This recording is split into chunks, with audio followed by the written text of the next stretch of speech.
Well, hi, good morning. Thanks for joining me in my shop. Now, if by some chance this is the first video of mine you've ever seen, let me just caution you, what I do here is I simply turn on my camera and go to work. I don't do much editing of the video, just little bits here and there. So pretty much everything that happens in here while I work on radios goes on video. Okay, and I'm not trying to teach anybody anything other than myself, although you're quite welcome to learn along with me. And for sure, I don't know everything. That should become apparent pretty quick, especially because I don't edit out my mistakes. I say things that aren't true. I say things that are different than what's in my head. So just very conversational here. So by all means, watch, and but just be aware that you have to keep your own thinking cap on when you're watching my videos. Now, okay, so we're starting one of the coolest radios I've ever worked on. This, of course, is just the speaker from it. The main radio is not in my shop yet. It's a RCA Victor Model number 28, 28V, I believe. And it's from around 1928, something like that. And this is a speaker. This is a Westinghouse speaker built in the city of Hamilton. That's not too far from here. A couple hours away from here, maybe 2.5 hour drive, something like that. And this was probably made in 28. It could have been made 29, 30, 31. I think they made these for quite a while. And if you look at just look at the speaker, why it's about as, you know, it's a heavily manufactured item. There's no doubt about it. This is a big deal producing one of these things. So a beautiful cabinet. This has all been refinished, of course. That's why it looks so fantastic. The radio cabinet's been refinished too. This is well, I would call this the back of the radio. So this is the back of the radio. The reason I hesitated is because I saw a few photographs of this speaker on the internet, and most of them, the grill cloth was on the same side as the label. How do you know for sure front from back on that? I mean, you know, classically, of course, we always consider this to be the front. I'm sure this has to be the front of the speaker. And I wouldn't be surprised if they put the nameplate on the back, even though it's a nice brass nameplate. I would be a little bit surprised if they blasted it onto the front here, I think. So maybe what I've seen is a few people have gone ahead and put the grill cloth. Well, you could put a grill cloth on both sides of this. I wonder if that's how it was made originally. Yeah, I wonder if that's what they did. They put a grill cloth on both sides. Well, we're off to a good start. Because at some point, of course, I have to put a new grill cloth on this. You know, my tendency would be to leave this open and then just put a cloth on the front. Wow, we've gotten nowhere, and I spent all this time just talking about the cloth. Okay, a little closer look. We'll start with the cord here. So this looks completely valid for the vintage and for the purpose of the speaker. These would be the connections that go into the radio. Looks like I can see a transformer up here.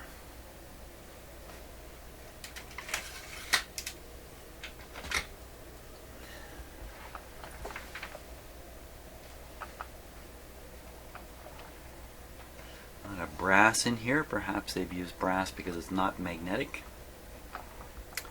And this looks like a horseshoe magnet to me, right here. Some unusual shaping up in the top here.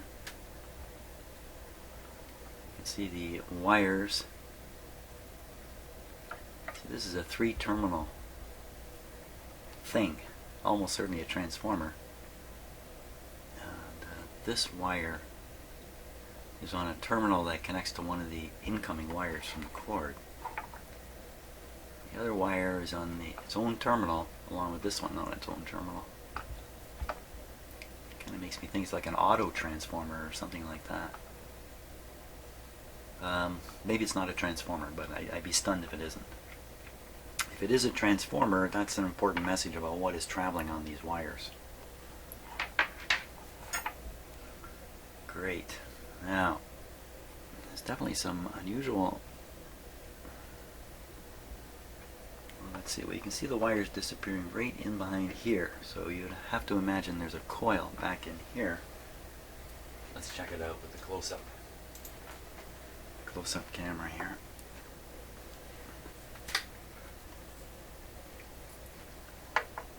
Okay, so it's out of focus at the moment, but you can see the just to orient yourself. Okay, and there's the wires.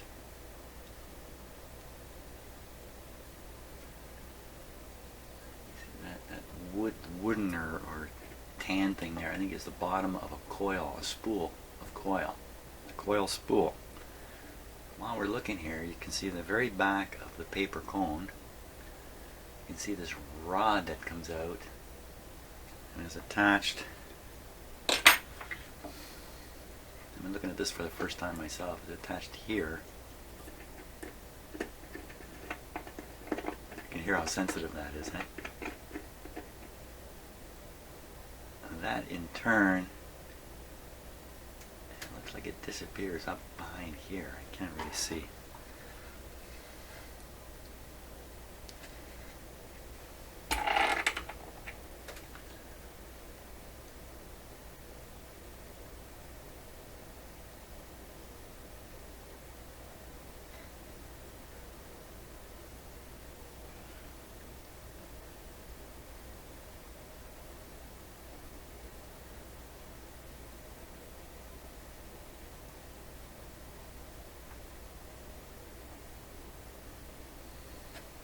Down from the top.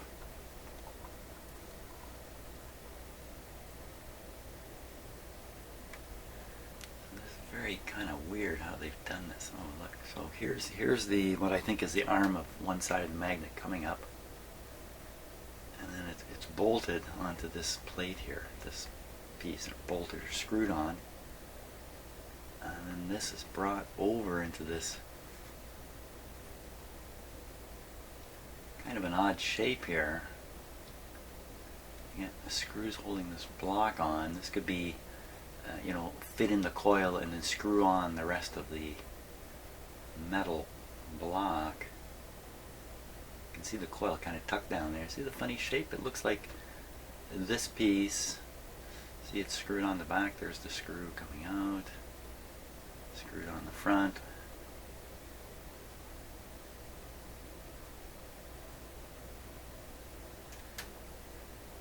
So you got to imagine that this is some. Now wait a minute, this is kind of a different deal here.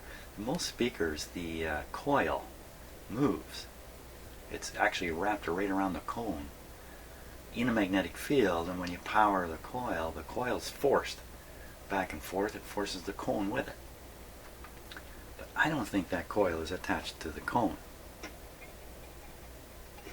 Oh, listen to that.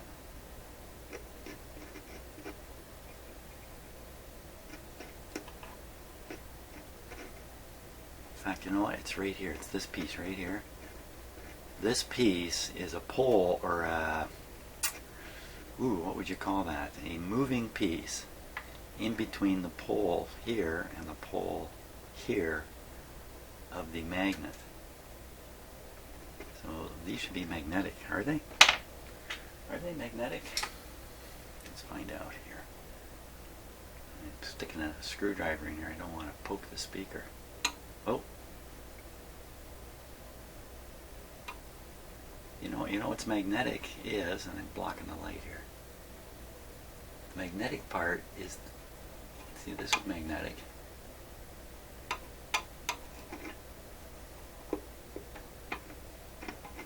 feels like that moving part is very magnetic. That's how it feels to me. Okay, so it's kind of clear now. There's a coil, and in the middle of the coil is this square moving piece. The square moving piece is attached, here it is coming out the bottom, and it's attached to this piece. Well, that's kind of weird, you know. It's supposed to move Looks to me like it would move the wrong way. It must be moving up and down. How does it get the in and out movement that you need to drive the cone?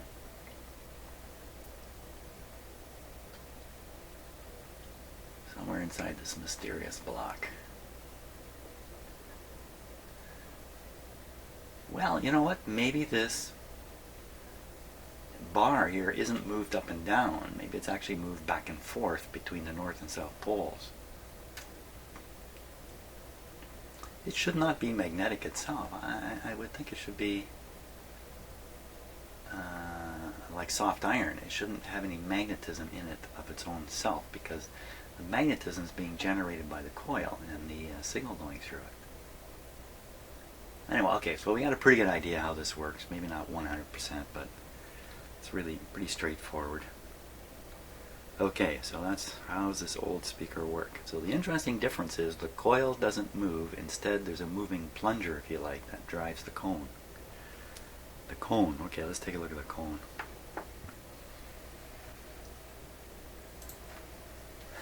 The cone.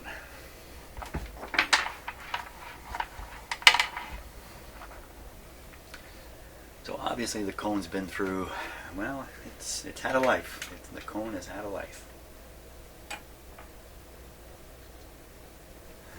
Take a close look at it.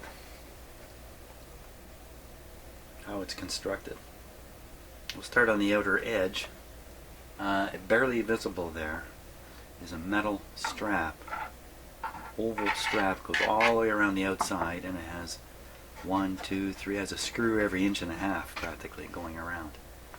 So they have a metal band that's tightened down on the outer edge of the speaker. Now the speaker is made of paper. You know, you can't take a sheet of paper and fold it into any way you like it. Especially you can't fold it into curves. So when you see a curved paper stuff, you got to wonder, hey, what were they doing?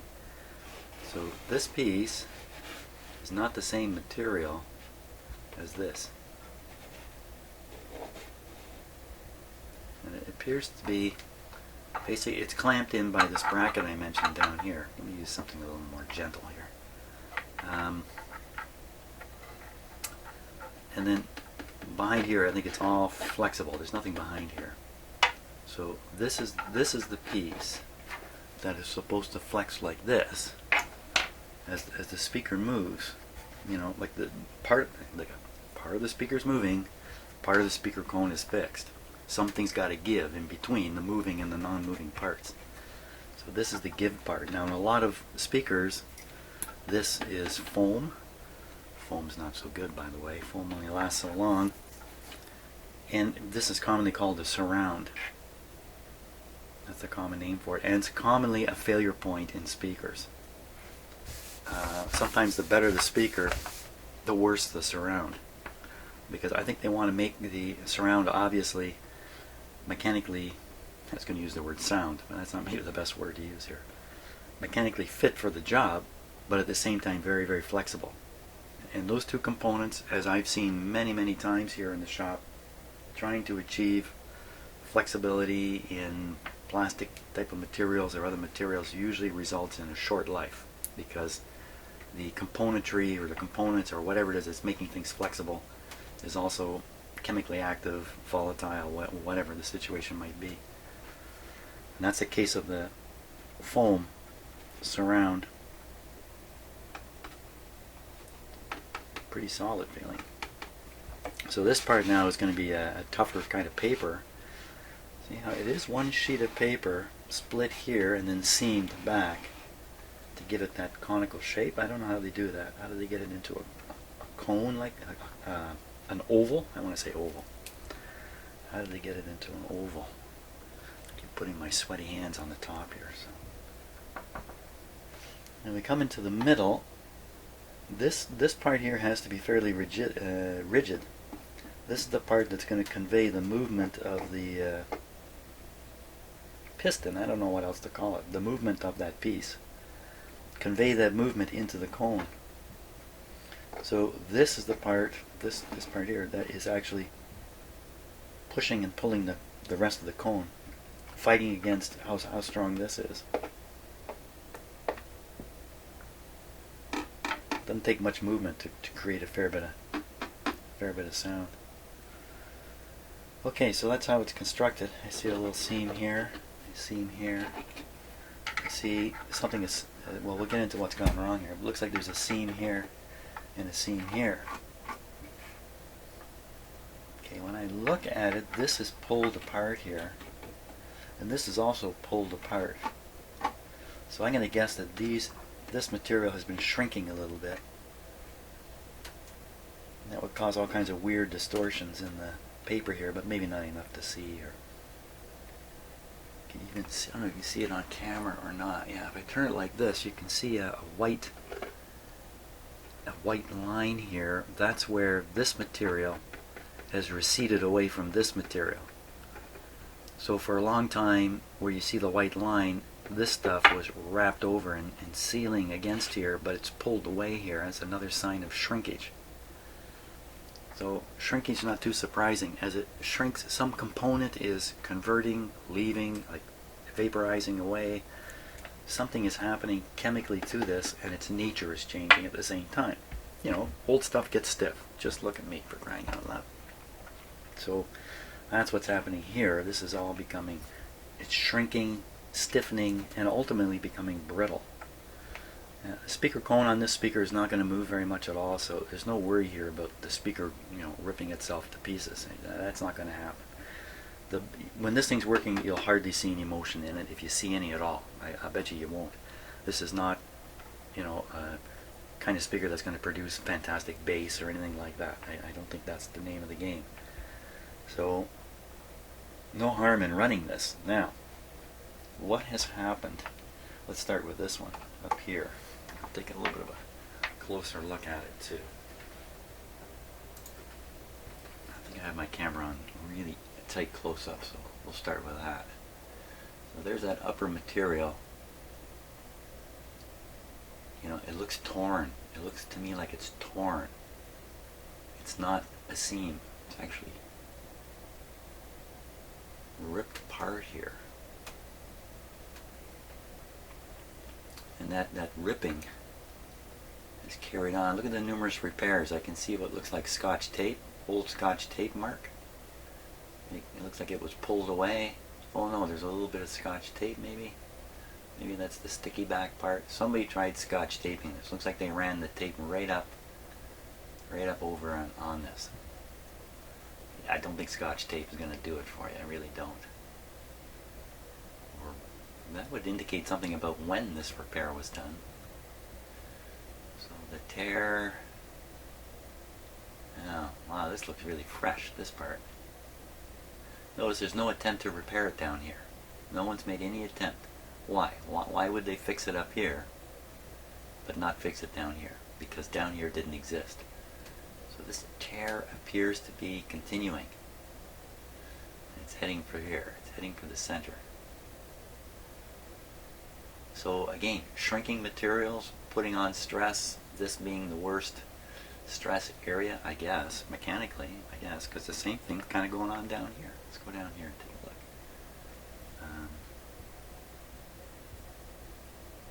So if we look at the bracket, see the bracket is splitting right here too. Now, I'm not suggesting the metal bracket has moved, but that may be setting up the stress point. I'm not sure. Same thing, tape. This looks more like old masking tape, really. And the split doesn't go anywhere. It doesn't even complete through the surround. But somebody ran tape all the way down here. I guess they thought taping it down here would make it stronger up here. I don't think so. Now we look at this guy here. Ooh. Okay, so this crack has made it all the way into the center. See the distorted shape in the cone too? Coming out this way? That's almost like a spider thing, isn't it? Oh, look at the center paper. It's got a split.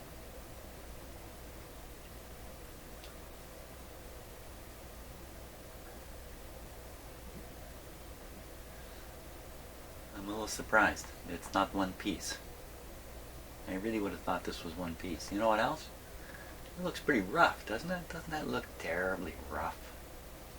Does that meet the quality of workmanship in the rest of this speaker? I don't think so. That to me looks like somebody came along and did that. Cut some cardboard, stuffed it in there. I don't see any glue holding it. Yeah, well, no. What's holding that? Let me poke at it.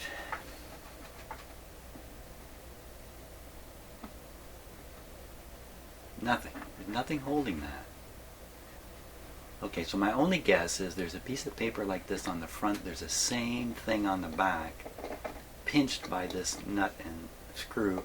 So in effect, two pieces of this paper are clamping around what must be the hole in the cone. You'd think they'd put a washer on this, wouldn't you? Because tightening down this nut would kind of tear at the paper a little bit. You'd think they'd have a washer in there. And what's going on with the nut? Let me hold still here.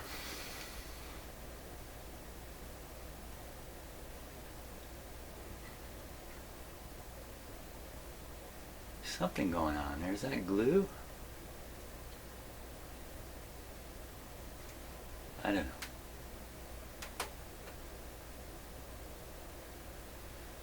Okay, well, I don't think I need to do anything about that unless there's something really weird about how the speaker works. Let's get on to the tear now.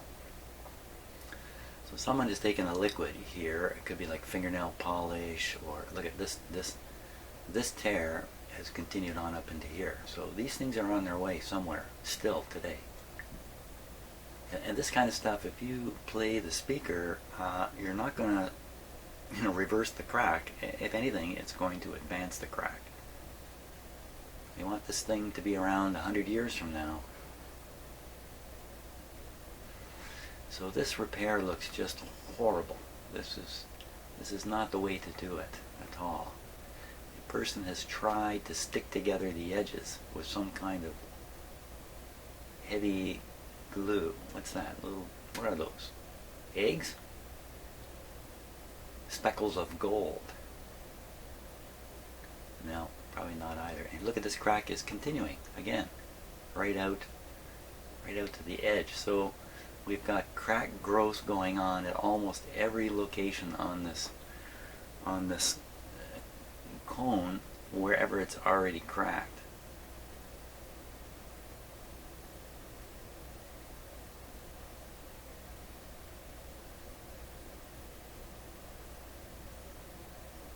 This is the top.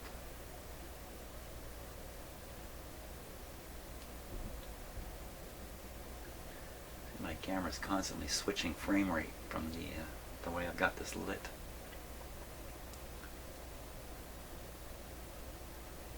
Not a lot of dirt on this. How's that managed to be the case? There's no grill cloth on this thing. I don't see any other cracks except those extending from the what are clearly stress points in the design. Now let's look at the actual seam here. The original seam is doing just fine. I don't know if you can hear the thundery sound in my microphone. It's quiet right now. While I've been talking, there's been a quiet thump, thump, thump, thump, thump, thump, thump, thump, thump in the background. If you can hear it, what you're hearing is my cats playing upstairs. So we got to stop these guys. Okay, it's all about the cone, really, isn't it? Now there are people, probably lots of people, who know how to replace these cones and can rebuild them entirely. So we're on the back side now.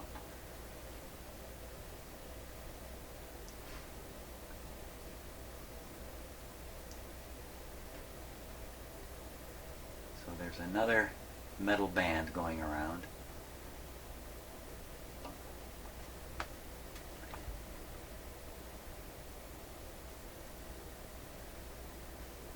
This is the top. You can really see that is torn apart.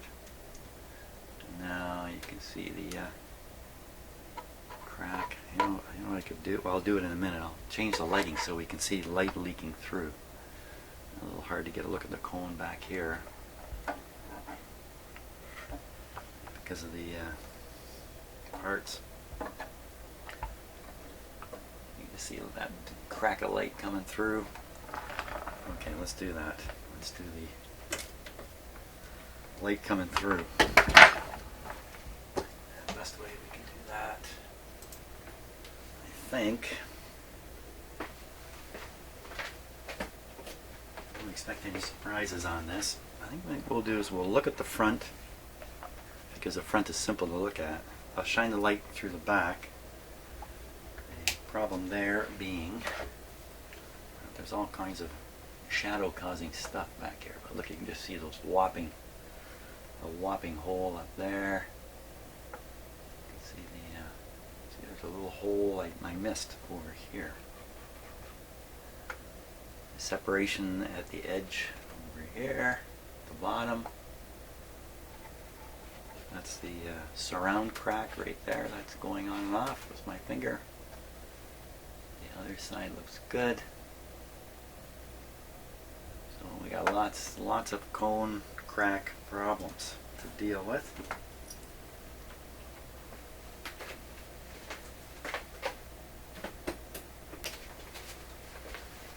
Cone crack problems. In some ways, you know, it's amazing. This is basically 90 years old, and this piece of paper is still here with us.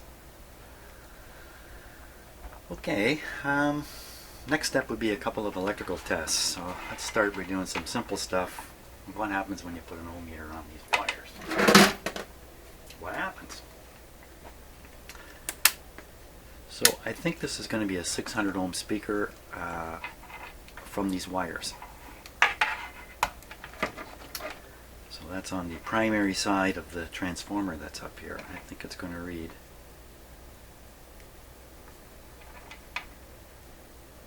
600.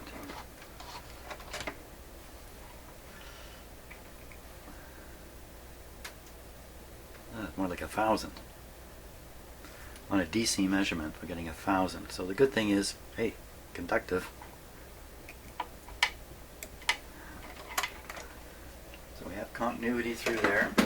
The word from the owner of this radio, the current owner of it, has just purchased it from another collector, and the word is it was all working. When you say something's working and that's all you say, it's working, you haven't said much at all. You have not said much at all. Because things can work, and things can work a lot better. So the claim of it working doesn't mean much in itself. Better to buy stuff that somebody says is working than to buy stuff that somebody says, I don't know, or it is not working. Because at that point, you got nothing to go back on if you want to, return the thing to the person you bought it from. And the other one is, it's up to you at that point to assess it. And you're going to buy this, it's sitting in somebody's home, you got no way of assessing it other than looking at it. Wow. And you're not going to spend 2.5 hours looking at it, I don't think. So, good to be told it's working doesn't mean an awful lot. So you want to inject something in here. The easiest thing is grab a battery off your bench.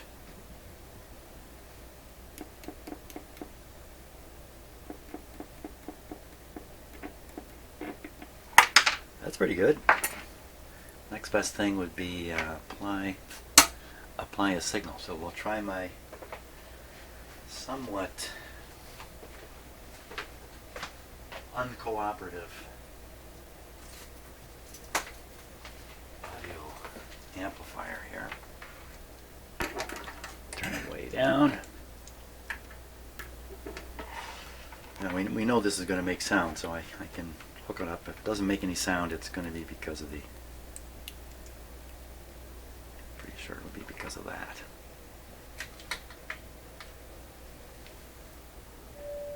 There we are. Oop, it just went out. It was there. Ooh. How come you were there? Oh boy.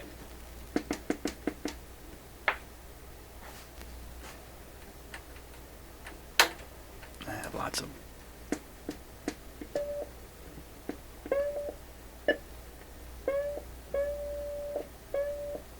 No doubt about it. I gotta fix that switch. So there we are. Hey, that sounds good. That's about, on the B scale, it's about 600 hertz.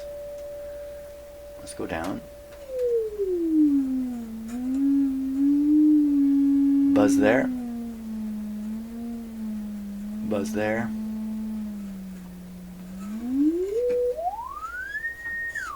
Wow, sounds really good. Let's go low.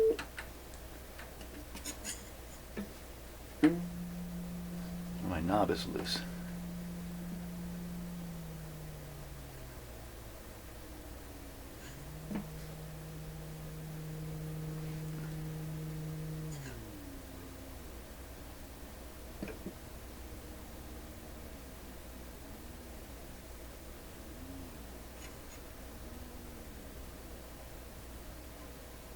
Wow, that's reproducing sound all the way down to like 50.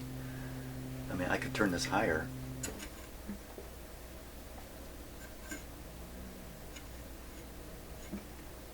Wow, okay, well on the low end it's good. Let's go on the high end now.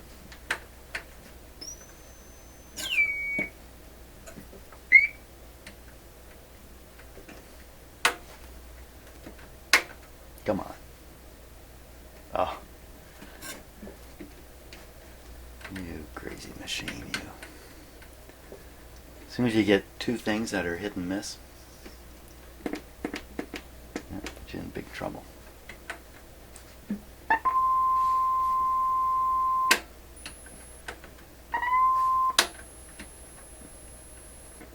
Okay, well either... Oh, you know what? That was too high. It wasn't reproducing it all that time. Okay, so I can hear that myself. We're on the C. That's 7,000 hertz. The speaker's range of reproduction is really pretty good. The lower frequencies you can hear some buzzing. The buzzing is probably, let me disconnect this now. The buzzing is probably caused by air fluttering, by air passing through these gaps and causing some fluttering in the paper. Maybe, maybe not. I mean, we didn't really, try to figure that out. But that kind of woofy, buzzy sound, especially at slightly higher frequencies in the voice range, or up a couple hundred hertz or above, is a real problem with the speaker. Way down low like that, you may never even hear it. So, okay, but that's something we can look at when we try to fix this stuff. Test the speaker and see if those woofy sounds disappeared. Did anybody notice that he appeared to be at harmonic frequencies? I don't want to use the word harmonic, but it looked to me like one happened at, something like, say 22, and the other one was happening up around 44. Maybe not. But I just had the impression I was hitting like a resonant point. Now that's another possibility too, that there's stuff in here that will resonate and cause those additional fluttery sounds or buzzes or anything like that. And for instance, the whole speaker could be loose in here. I don't think it is. It would just be a tiny amount of looseness that would lead to the buzzing sound. So this really feels pretty solid. I mean, it's a great big metal bracket here. No, it's as solid as can be.